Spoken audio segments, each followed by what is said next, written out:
Hey, what's up? I'm Chris from FlyRyde.com. Today we're going to talk about addressable LEDs, in specific the controller, the thing that makes them work and dance and do sequential signals and all the awesome stuff. That is called BlueGhozt. It's a very cool controller. I'm going to do a demo for you at the end of this video. But first, I want to ask some questions to a builder who does amazing work with Ghost and with addressable LEDs for his custom headlight builds. So we're going to talk with Jay from Sinister Retrowerkz and ask him a few questions. Did I pause on this?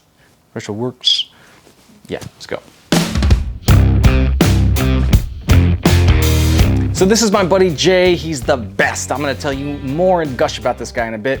But the first thing that I asked him was what kind of lights he built, as well as what kind of parts he had to get ahead of time so that he could even start the build process. Yeah, so these are 2015 WRX headlights that have been retrofitted with Acura MDX dual light projectors. When we started this build, obviously we bought the 2015 WRX headlights and the Acura dual light projector headlights for the MDX. We also purchased Flow Series C lights from Lighting Trends, BlueGhozt from ghostlighting.com, extra SK6812 chipset LEDs, fiberglass, body filler, paint, butyl, the normal stuff, the tail end of it. How much?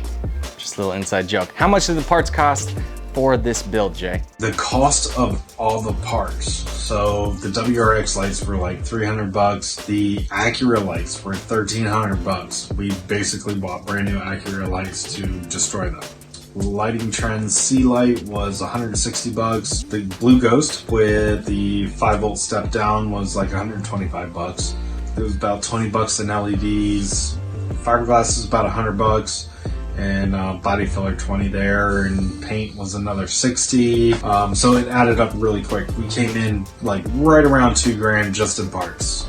A lot of times people see fancy, shiny things, especially people with money. They're just used to getting it quick. Got the money, here you go, Amazon. I want it tomorrow, right? Right? Wrong, not with custom. Not at all, not even close. It takes a long time to even answer how much, let alone to build the damn lights. So the question for Jay is, how long does something crazy like this take to build? Yeah, so this build took almost 6 months to build. Luckily, we had a really cool customer. He understood that we had other builds going on at the same time, and this was a huge undertaking. Now, regardless of how much parts cost and how long you think it's gonna take and all that, you actually have to have the right tools. You have to have all kinds of experience using tools. Paying for something giant and custom like this has very little to do with just the thing that you want. There's so much more that goes into it. So many years of experience and failure and just, I don't know, gnarliness. So the question is, for right now, what kind of tools are required to even do something like this? For tools that you would need for this build, you're definitely gonna need a Dremel. If you have an ultrasonic cutter, that's great. You don't absolutely have to have one. A plastic welder, rivet gun, fiberglass rollers, and things like that, just to get the air out of fiberglass. Okay, so everything's built. You've got the amazing sea lights, things are dancing, all of that. The jewel eyes are in there, everything's done, right? But how do you aim them? How do you aim lights when everything is completely fixed into position? I can tell you on my retrofit that I'm doing right now on a set of WRX headlights, just the slightest little adjustment can completely throw off the angle that those cutoff lines shoot at. So for people that want these jewel eyes, the question is, how are you gonna aim them? What if they don't even fit? And then how are they gonna hit the road afterwards? I asked that to Jay, and here's what he had to say.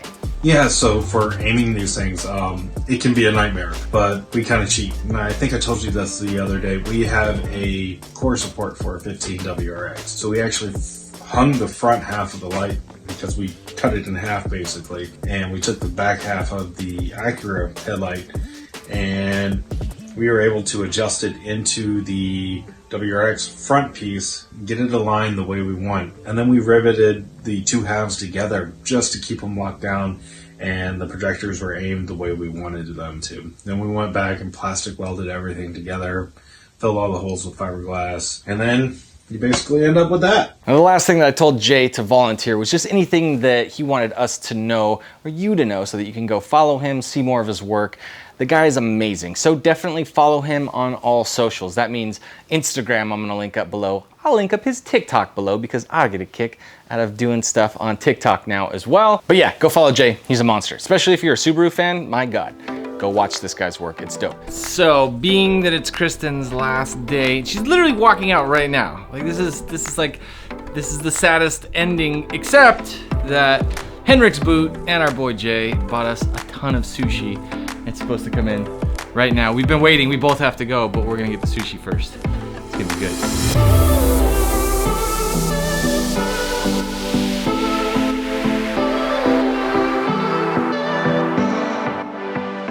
Henrik's Boot and Jay, thank you guys. You're amazing. It was awesome seeing tons and tons of different colors in those beautiful boxes. We're gonna grub down, but we gotta go. So we're gonna pack up what we need. You guys are awesome.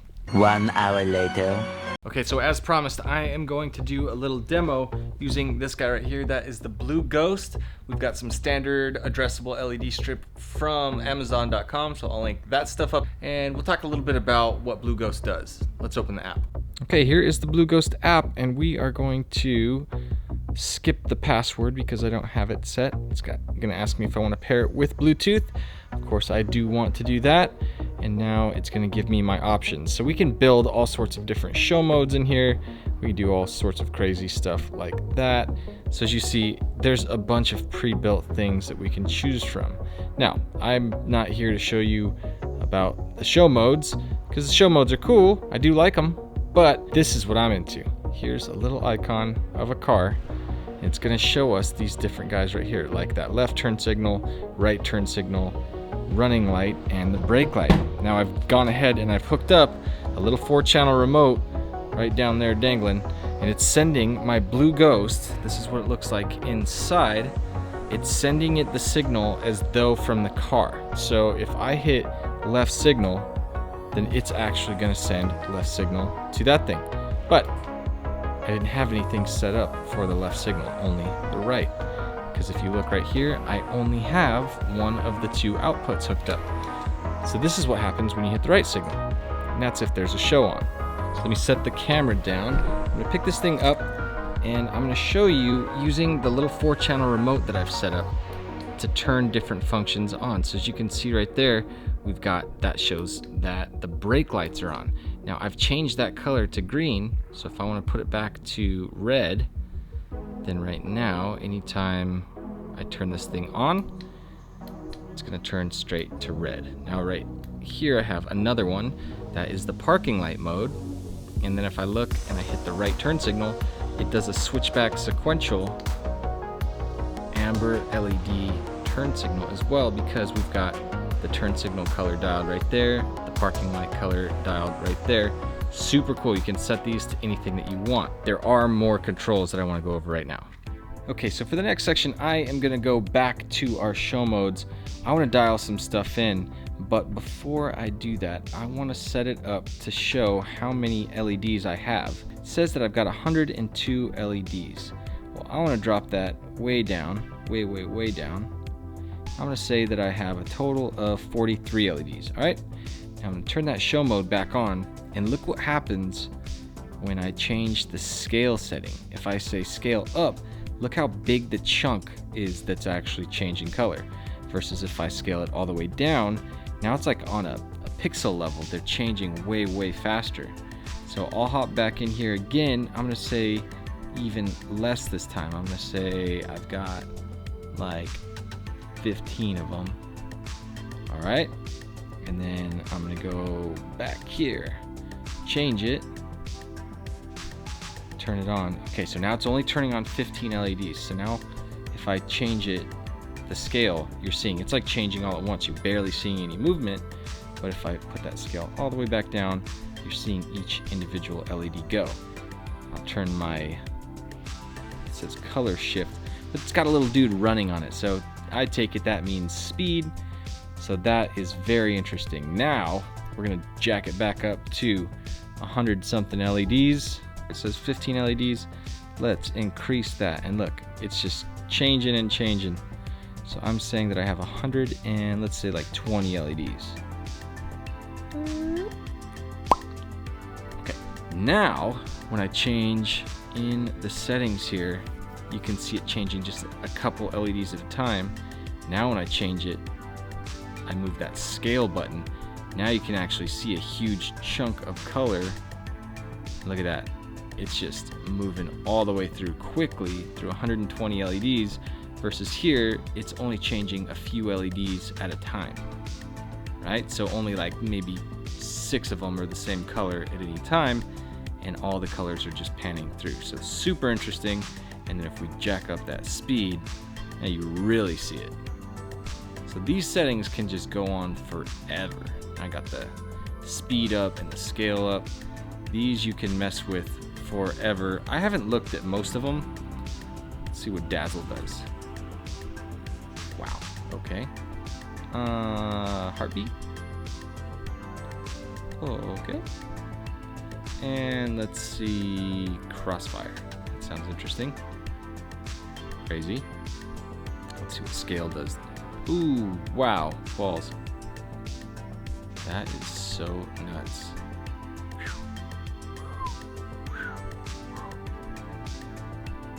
Right, let's see about Lava Lamp. And then scale up. That's pretty cool. I guess like on like super diffused things, this would be pretty interesting. Hyperspectral. Yeah, no kidding. Check that out. That is nuts. It was so much that it was just like, cannot do. All right. That is quite enough of that. Let's go back to this over here. So it's very interesting when you think about this, saying that it's got that many LEDs that are responsible for, whoa, oh, we still have it set to bounce. We can change it back, or bubble.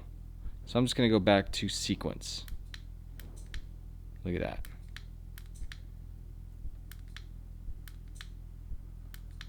That is so crazy. With our switchback sequential, whoop, right back to it. And it looks like brake overrides everything. So super interesting. I'm gonna dial this thing back, and as I do, we're gonna be losing LEDs. Oh, we're adjusting the wrong ones. There we go, 120. So check that out. As I'm holding this button down, we're losing all those LEDs. I mean, I wish I was like way more interesting as I did this, but I'm blown away by the awesomeness that is the BlueGhozt. Get it, use it better than me.